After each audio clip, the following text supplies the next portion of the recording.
Well, welcome to What's Up in Construction with our first ever interview. And I'm Mike Mantione with JOMA Construction. And who I have with me today is Wayne Burnham from Athens-Clarke County Building It and Permit and Inspections Department. Very nice, very nice. Welcome, Wayne. Welcome you. to What's Up in Construction. All right, so one of the things that, for us is obviously, and you probably hear this from all your contractors, when can I get my permit? It's always about, there's bottlenecks and we think, oh my gosh, I didn't get it. It didn't take just 2 or 3 days to get the permit, and I'm freaking out and everybody's worried. But, really industry-wise, what I found out this week, 6 to 12 months is the industry standard on pulling a permit for a new home in America right now. Wow. And I don't think we're there, are we? I don't think we're there in Athens-Clarke County, and I've got some relevant experience as far as single family because I built in an adjacent county this past year, and so I had a new appreciation for time frames and also submitting, review, and all the different layers and steps that go into just getting the permit. And quite honestly, I gave myself 3 chances in the submittal process with this neighboring county because it's not my jurisdiction. And also, it's been 25 years since I have gone through that process. And the last time I built 25 years ago, it was in Athens-Clarke County. I don't remember how many attempts I had, but for me, 3 was kind of my industry standard, even for myself, even knowing what I know. Right. So compare how long you think it took you to pull the permit, just time-wise, compared to Athens. And you don't have to mention the municipality. Yeah, the municipality, the surprising thing for me in the adjacent municipality was that coming in off the street, so to speak, I was told that it would be a 3-week review time. Okay. Point blank. Yeah. Which I was not, I don't know if I was expecting it to be that long or not expecting that to be that long. But then in adjacent to that, the couple of steps that I needed to complete before getting even to the submission stage with the building permit department was that I had to go verify my taxes were paid. I had to verify my plat. Yeah. I had to go down and get my septic permit. I had to talk to them about where the well was going to be on the site. Gotcha. All those steps. And so in the septic permit, to get my perk test, this, that, and the other, that was an additional 2 to 3 weeks. And so that being said, was the day that I went down there, I think I took off on a Monday and I went down to the permitting department, or I went down to the health department. They were closed that day. What I also learned in one of those general frustrations was in this other county was that the health department was closed that day. And then as I continued to read, because it was a holiday and that's the reason I had the day off, was that they were additionally closed for the rest of the week. So I was immediately bumped by 1 week, and then I was told the next Monday that I took off and I went down there, I was told that it would be a 2-week turnaround time for them. So immediately out of the gate, I was 3 weeks in the hole, plus another 3-week delay, and I don't want to say delay, but processing time to get my permit reviewed because the planning department and the building department were one and the same, not just entity, but they were the same person. And so understanding that and understanding that I was also getting emails back from the planning director and building permit department director at 12:05 a.m., that guy has his plate full and then some. And I understand, and I didn't complain at all about that. But it gave me a new appreciation for what your company does, what other companies do, and what individuals do. It renewed my sense of, oh my gosh, as plans come through. But I would also say that we've hired some new staff in Athens-Clarke County, front office staff, greatly appreciated. And I would say that one of the things that I've tried to do in the last couple of weeks as them coming through is I've run them through the paces of going down to our local health department and also submitting a set of plans for a house Wow. that they plan So they on can see building. it from the other So side. they can see it from the other side. And I've tried to convey to them, you need to understand the sense of urgency when people get to us and they've gone through multiple week delays, possibly month delays, of all that coordination that takes place, to understand the level of urgency that they have when they finally get to us on the front counter and they look exhausted and they look maybe a little bit pensive, and maybe a little bit weary, and they haven't even started the process yet of actually building. I said, I want you to understand that. I want you to feel that. I want you to live that. And I said, I'm going to be a resource, but I'm not going to do it all for you. I said, I want you to feel some of that wear and tear by the time before you ever get to us, in that you say, hey, I want to pull a permit. And then we in turn go, there's going to be an X amount of week delay, possibly. And it's funny because I'm glad, one of the things that you had those classes, and one of the things I realized when you had those two classes, when you outreach to our contractors to do the building learning center, or CE, I guess, continuing education. Continuing education. What right. was wonderful about that was I got that sense of empathy that you're showing right now, which is really, it's great. It's like we're all working on a team. When people are empathetic like that and they understand where everybody's standing in each other's shoes, it makes a more team-like environment. I know, you're there to catch my mistakes. You're there to hold our feet to the fire. But we're looking at like you said, we have our own stressors for our client, and Right. we're working for our client. And so getting everybody to work together really does take some amount of understanding. And one of the things that helped me when I was doing this was I've been thinking, man, 2 weeks is a long time, because we just do the remodeling permits. We're not starting from but when you look at it in any other municipality, I have been spoiled by a 3-day turnaround, because I'll call up over there, I'll shoot an email to Linda with my documents filled out, and 2 days later, she's emailing me a permit that I paid for online. And then I can just laminate it and put it up on my job site. Now it's taken 2 weeks. And I'm like, oh man, but really I've got it so good when you start looking at what's really happening industry-wise. Right, and I would tell you, for us, we had Faye Lamb that was with us for, I think her number was 38 years. And so when you have I don't know if stalwart is the right terminology, but if you have, and she was just a workhorse. I mean, but and Faye worked some crazy hours to keep us on track. And so for years and years, we had a 1 to 2 day turnaround time. That's right. But which is crazy. I mean, when I talk to other municipalities, when I went to build myself, and I was it was kind of a knee-jerk reaction of, what do you mean 3 weeks? But I had to live and learn again, and it had been a long time for me. And I guess to get to the root of your question, what are the bottlenecks? A part of us for right now is staffing, and we're trying to re-staff up and get staff trained and and then the next part of that is to make some technological advances of getting the portal open for us.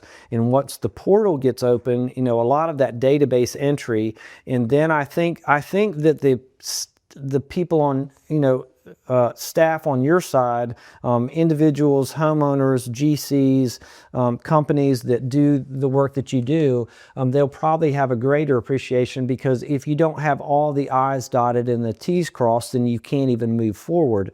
I literally was on the phone this morning with 2 different architects, because they had given a plan submittal, and one of the documents that I need for fee assessment is a cross-woven chart that gives me a complete and comprehensive assessment of construction type, along with the hybrid of that occupancy classification. And if I don't have the total square footages for each of those and how they correlate with each other, I can't even do the fee assessment. And I had already turned down both of these projects twice.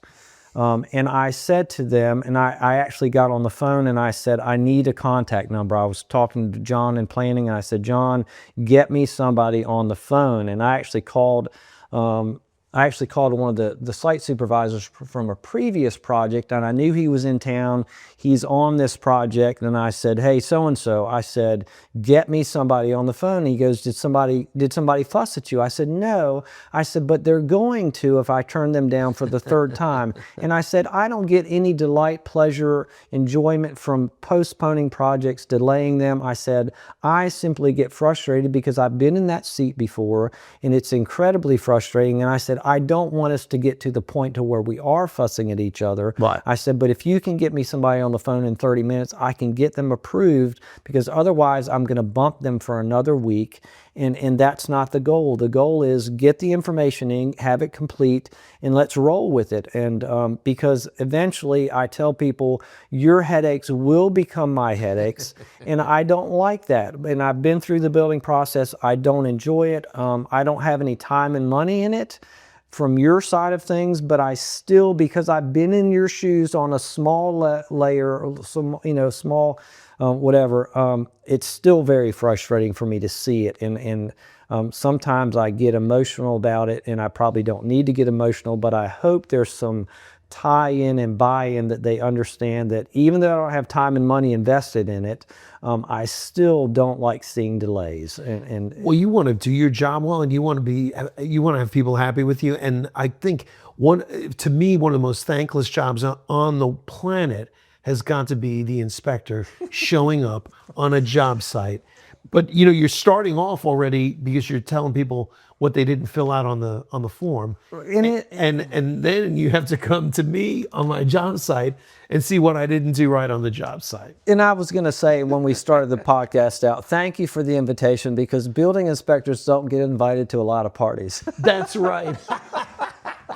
And Well, me and you have been around the Right, bug. right. And How long have we been doing this together, you'd say? I am 13 years with Clarke, Athens-Clarke County. And so, And I am 14 years this year with JOMA Construction. okay, and I'll be 14 years in November with Athens-Clarke County. There you are. And I guess, maybe one of the questions is, well, what did you do before that? Well, I was in education for 20 years, and so this is kind of my second career. And I think there is possibly a little tie-in relatability in that.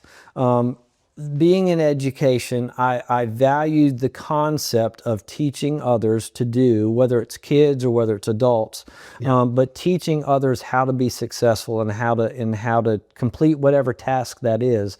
And so hopefully that's been a little bit of success as far as I think people through the years have said, that I'm at least a decent communicator, and that I've got some relatable passion for what I do, and that is, and that's the tie-in for me, and that's part of what I enjoy. That's awesome. Yeah.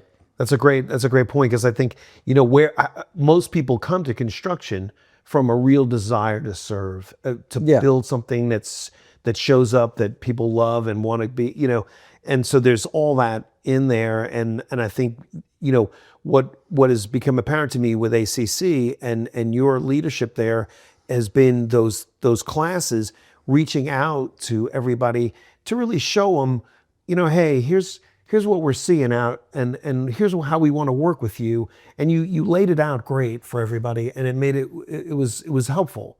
Yeah. I was able to come back here and tell my guys, hey, this is some of the stuff that we went over, and these are the common kinds of foibles, as you will, Right. And that gets me to the next thing. Is like, my next big question is like, all right, coming from a love of construction, what are like the biggest mistakes you see contractors making? And we spoke before. Yeah. I mean, before we started, we spoke, and I know you've got as many stories, if not more, than I do. And I think the benefit that we get to see as inspectors is that we get to see the playing field. We get to see the entire playing field of all the players, and we also get to kind of get into the locker room, so to speak, as well, on all those different fields. And so, as far as big mistakes, and I think, I kind of have a little punch list here of things that when you invited me, I might have a top three, but I would, and we can go with the top three. I think one of my first things is be the driver on your site. And by that I mean, it's very easy for us to show up as a building inspector. And I'll give you one little tie-in story. I showed up at it was a fast food restaurant recently, within the last 2 years, showed up at the fast food restaurant, and it was a rough-in inspection, and the cooler was already installed. And I said, well, I appreciate the gung-ho attitude. Hey, we're knocking this out. I said, but there's, looking at the plan set, there's supposed to be a skin on that wall, the interior side of that. And the contractor came up with, well, we're going to do such and such. I said, well, that's well and good that you have a plan, but that's not what's on the plan set, and that's not what the intent of what the architect had drawn out here. And he told me, well, the cooler guy said it would be okay. And I said, well, I beg to differ. The cooler installer is not the one driving the ship. And in that regard, sometimes we'll get, and I want to say excuses, but they are kind of excuses. And I've told young site supervisors, GCs, it's okay to be the driver.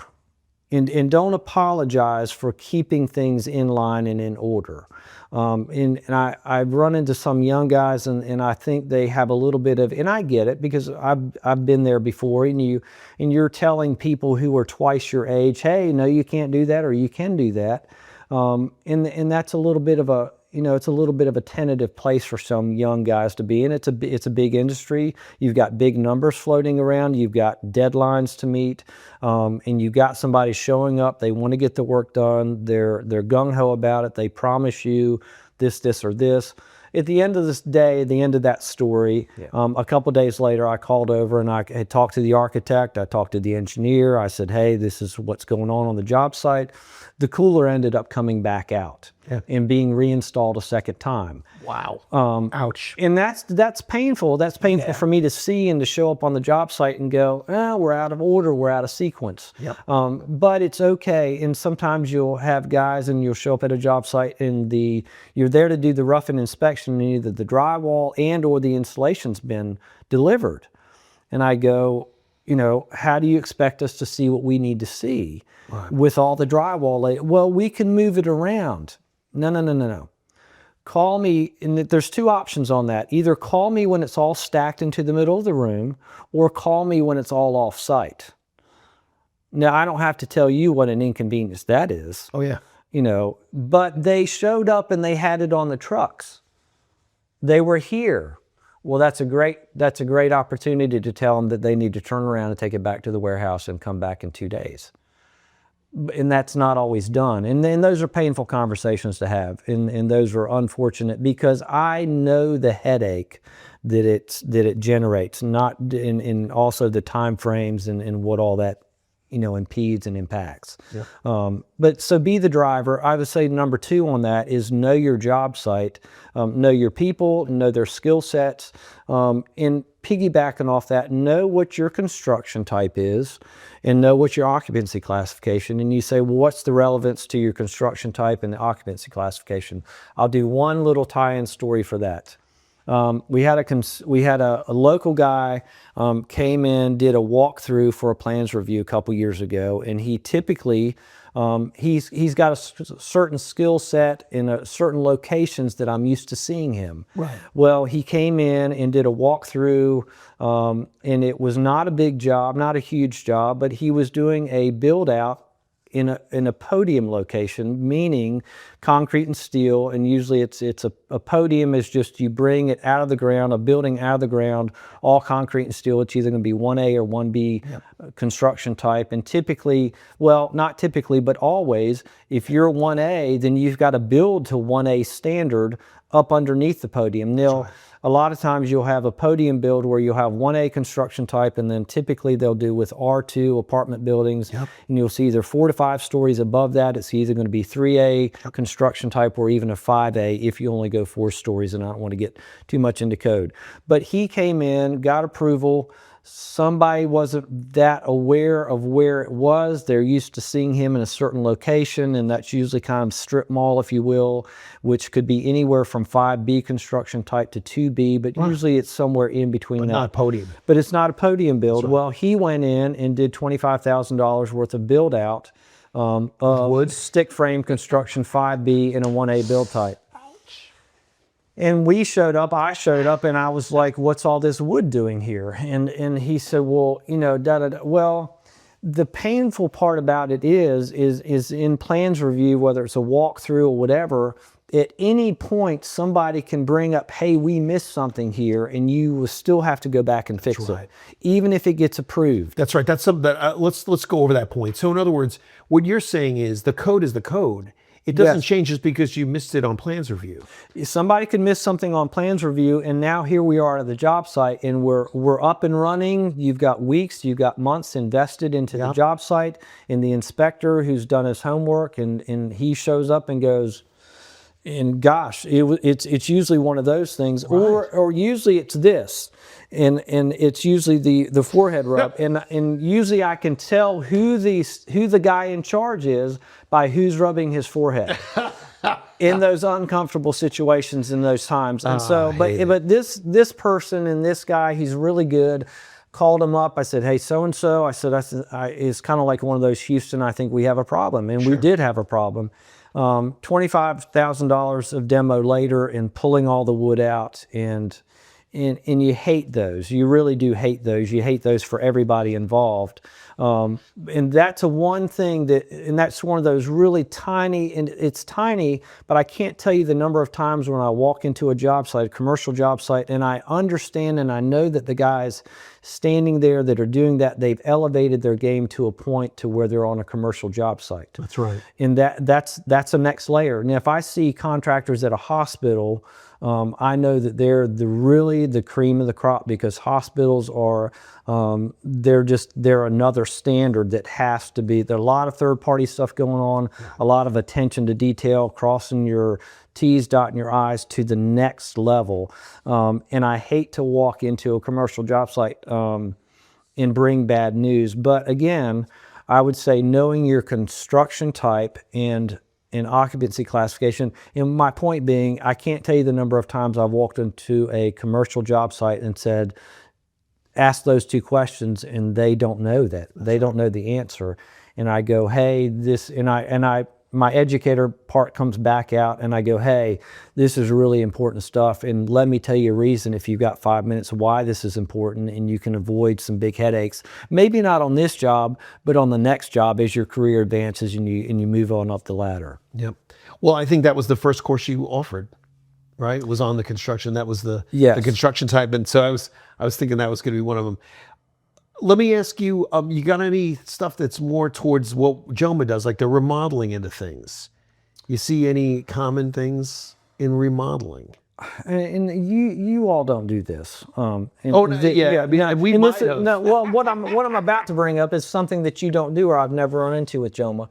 And everybody can have a bad experience. That's right. A bad experience, and I built, and I told you that I built last year, running straight out of the gate. I had problems, and I showed up, and I'm going to tell this, and I don't know if it'll, might get cut out in the editing, but I showed up, and I had hired people that were referred to me. Footing guy came in, footings report. I was happy with that. I got third-party compaction on that because I didn't understand soils in the neck of the woods that I was at. They looked different. It wasn't Georgia red clay, and I was confused by them. Footings went well. I showed up the day that my block mason was there, and he was referred to me from somebody, and I was amazed at how quickly they were going through the block, and I thought, these guys are gung-ho, great, they're knocking it out.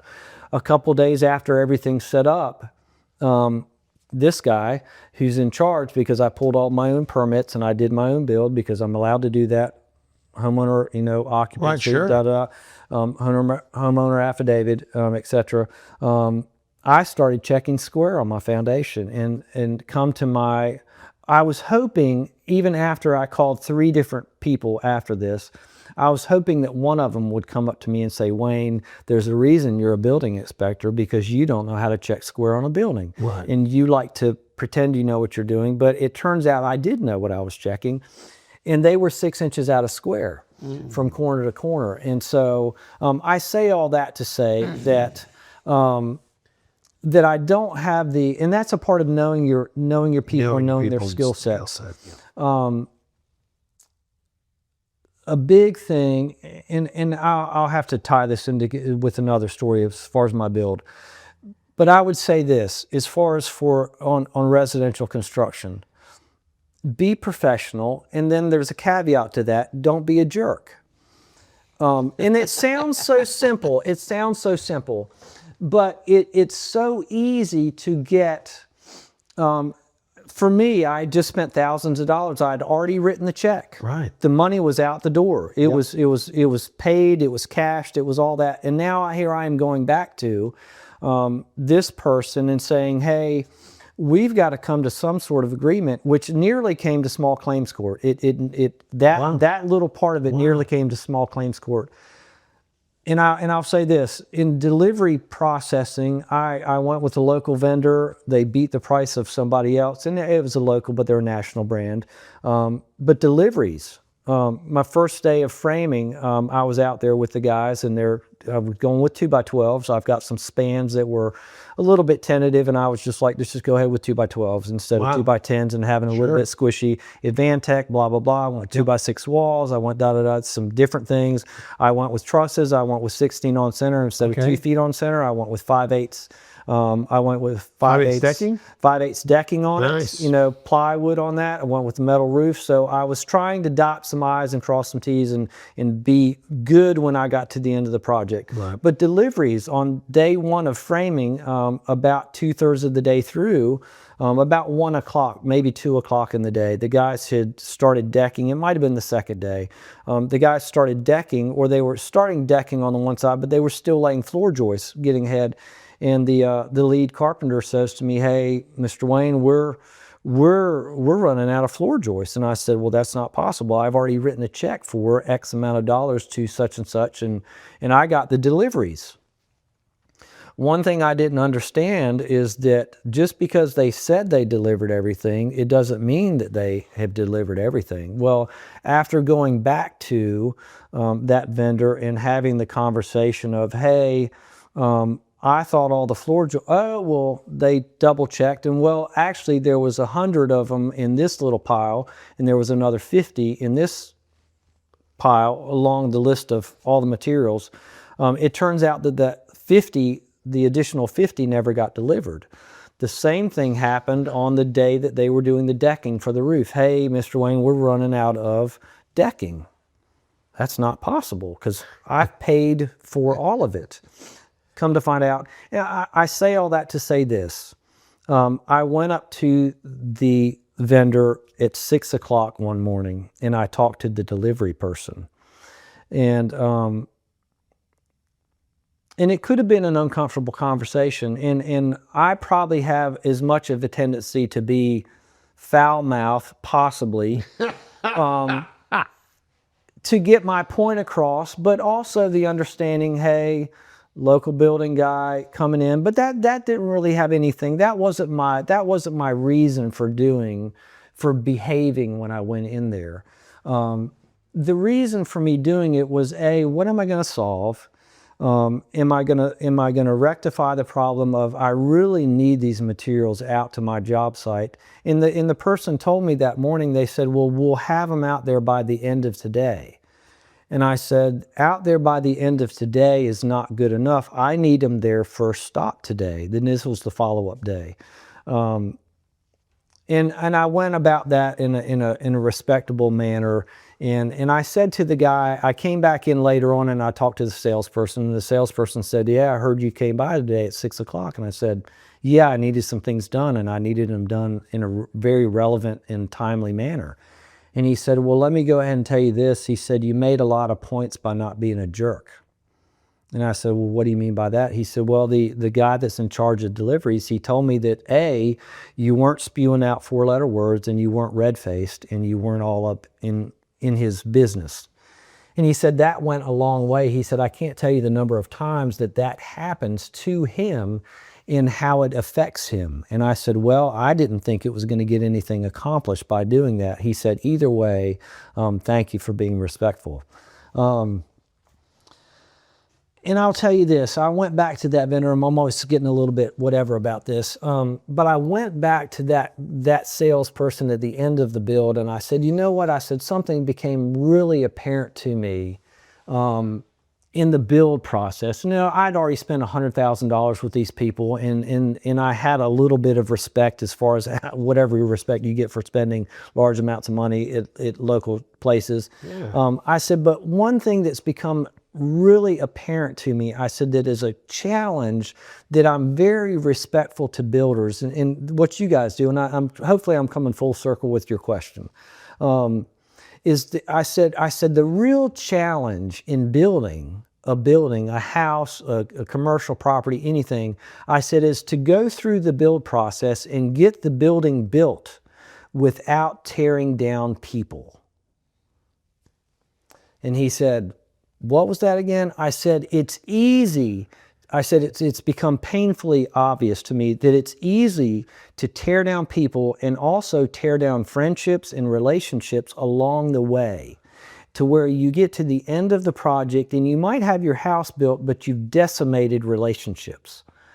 And I said, that has become a renewed sense of urgency and respect for guys that do this on a daily basis, that can perform their duties without coming across or just literally being a jerk. And there's a lot more strong words we could use for that. Yeah. But remaining respectful to the homeowner, to the people that you come in contact with on a daily basis, whether that be the vendors, whether that's the guy doing your plumbing, whether that's the last guy with the shovel on your job site, that you really can't tie that up until he sweeps up, the person cleans the windows. All of those people go into this project, and it's a relevant skill set to be respectful and professional to every one of those people along the way, to where you can come up 13, 14 years later and you can have a company, JOMA Construction, and have a good reputation intact after that many jobs in that many years, because that's difficult. And not everybody does that. And I would just, yeah. Yeah, and I think, coming from what you were saying, just the being professional and then, being respectful. I think that's kind of the way JOMA kind of frames our whole, employee ownership vibe. I mean, yeah, it's, everybody's an owner, everybody's got something at stake. And so when we're showing up at the house, because everybody loves construction, loves building, and it's obvious, that's why we're here. I think it's more than just a job. It becomes, we're having relationships with our clients. We're having relationships with our subs, and really relationships with the inspection departments. Yeah. And like Faye and Linda, and I'm not allowed to bribe you guys. I've kind of stayed away from that, but I think I have offered a sauce recipe, the Italian sauce recipe, a number of times. Right. Right. Yeah, Just, I think we can take bribes up to maybe $50 or $100. Right. There's a limit. Lunch today. And I've told people this my entire career. Getting a building permit is very, very cheap insurance policy. And people go, well, what are you talking about? I go, you get the experience from somebody. So we've got people on staff, building inspectors that have been there for 25 years. I kid one of them that he's been there since he was, he went from middle school straight to being a building inspector. He's been there that long. But you've got a trained set of eyes that know what the codes are, or that know the gist of the code. And sometimes it just doesn't even feel right, and you walk in and you realize, I've never seen this before. And that's the catchphrase. This is unfamiliar to me. This doesn't, and that is the beginning of, this doesn't meet code. But you have a trained set of eyes, you've got a builder, and you have two parties looking at it. You've got the general contractor that's building to code, but then you have, and I tell this to the general contractors as well, I'm here to keep you out of a lawsuit. as well. And if you'll allow me to do that, I'd love to keep you out of writing big checks in the future. And if you have no other interest in just on a monetary scale, and I could make an argument that and talk for 2 hours about how that is relevant and how the original codes came into play, and could go back a long ways because I've read a lot of boring books. But it has to do on some level, it has to do with, yes, write small checks now, avoid big checks later. That's nice. And that has a lot of, if you can only relate to people on one basis, if you can reach their wallet and make sense for that, they'll gladly write the $80 check or the couple $100 check to not turn into a tens of thousands of dollar check later on down the line. Great. Well, I think we're wrapping up. Anything else you wanted that you had on your list that you want to just go over? Anything, just to kind of wrap up? I would say one thing for general contractors, and this is one of the industries that's changing, and one thing that I really have seen, and we've got some good staff and plans reviewers and code analysts in Athens-Clarke County, and one of those is Mike Ryan, and Mike's done a lot of work and helped to educate the rest of us. Mike's a bit of a savant, I say, in a lot of regards. His appetite and ability to process the amount of code and also to tie it in together, it's really incredible. But one of the things that we've seen in the mechanical industry and also the insulation industry is a general contractor, you need to have those two partners talk to each other during your build process. Great to know. And one of the things that we've seen is open and closed cell foam, how a building breathes. Well, the other breathing mechanism within your building is your mechanical system. Where is it getting air from? Where is it sucking air from? Where is it not supposed to be sucking air from? And where are we getting fresh air components? And then how are we also releasing the toxins, the stuff that needs to be exhaled? But if you don't have your insulator who's maybe doing open or closed cell foam, and now you're putting in possibly an 80 or 90% furnace, how those two talk together and how they get along, because sometimes they don't get along well, and then we end up coming back in at the end of the project and going, well, did your mechanical installer, did he know that you were going with closed cell foam? Well, no, he just knows that we're insulating. It's very relevant. And that's probably one of the biggest downfalls of lack of education that we've seen for general contractors. And quite honestly, it's something that continually that I have to talk to different inspectors and code analysts within our own department and go, can you tell me how this works? Can you tell me how this works and how it's relevant? But that's been one of the biggest lapse areas that I've seen, just general understanding for, not just for the general contractors, but for us as well to get up to speed on how relevant that is and how our buildings breathe. Wow. So great. Yep. Well, I think we've said it all. We've done it all. We really have gone through. Right. We've laid it all out on the table. And you know, I thank you for your time, Wayne, and for coming in here. I think it's been super great just for me. I got a great look at, you know, your philosophy, and I appreciate it. It's been fun.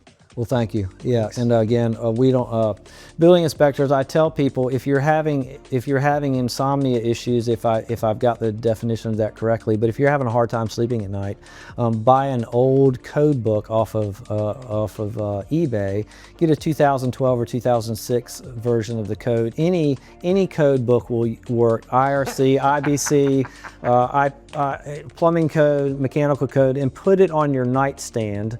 And start reading that whatever time you prefer to go to bed, and you'll be asleep. You'll get to sleep really quickly. I like it. Yeah, it's good. It's better than NyQuil. I love it. Thanks. Yeah. Thank you.